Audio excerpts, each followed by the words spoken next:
पूर्ण जेवण बनवून रेडी होतं आणि नैवेद्य वगैरे सर्व रेडी करून ठेवलं होतं आणि आम्हाला जायचं होतं होळीची पूजा करायला. मी विचार केला, की मी ड्रेसच घालते, पण नंतर माझा विचार बदलला आणि मी साडी नेसली. ही जी कॉटनची साडी आहे ना, ती मी नेसून तर घेतली, पण नेसल्यानंतर मला असं वाटत होतं, की ही माझ्या अंगावर खूप जास्तच काही फुगल्यासारखी दिसत आहे आणि मी खूप जास्त लठ्ठ वाटत आहे, असं मला वाटत होतं आणि असं वाटत होतं, की ही नव्हती नेसायला पाहिजे मी साडी आणि नेसण्यात सुद्धा चांगली नव्हती आली साडी. कारण मला खूप जास्त लेट होत होतं आणि लवकर रेडी व्हायचं होतं. त्यामुळे मी कशीबशी नेसून घेतली. होळीची पूजा करायला जायचं होतं, तर आरतीची प्लेट वगैरे रेडी केली आणि निघालो आम्ही जायला. तर आमच्याकडे ना होळी कंचनवहिनीकडे पेटवल्या जाते, म्हणजे घरीच पेटवल्या जाते आणि घरच्याच होळीची पूजा करतो आम्ही. सर्वात आधी मी आणि रोशननी आम्ही दोघांनी पूजा केली आणि त्यानंतर आईंनी वगैरे घरच्यांनी सर्वांनी पूजा केली आणि मग म्हटले, की होळीच आहे तर थोडा-थोडा गुलाल लावूया. तर म्हणून मी वहिनींना गुलाल लावला, थोडा दादांना लावला. त्यांनी सर्वांनी सुद्धा आम्हा सर्वांना गुलाल लावला. परी सोहमनी तर खूपच जास्त लावला. त्याला बोलली पण मी, की "उद्याला रंगपंचमी आहे, तर उद्याला खेळूयात."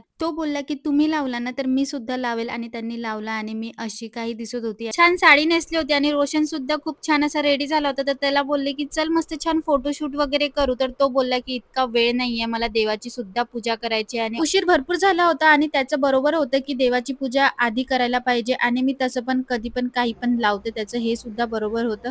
आम्ही सर्वांनी मस्त छान देवाची पूजा करून घेतली आणि आज मी कवळी सुद्धा खाणार होती. तर भेटू पुढल्या व्लॉगला. तेव्हापर्यंत बाय.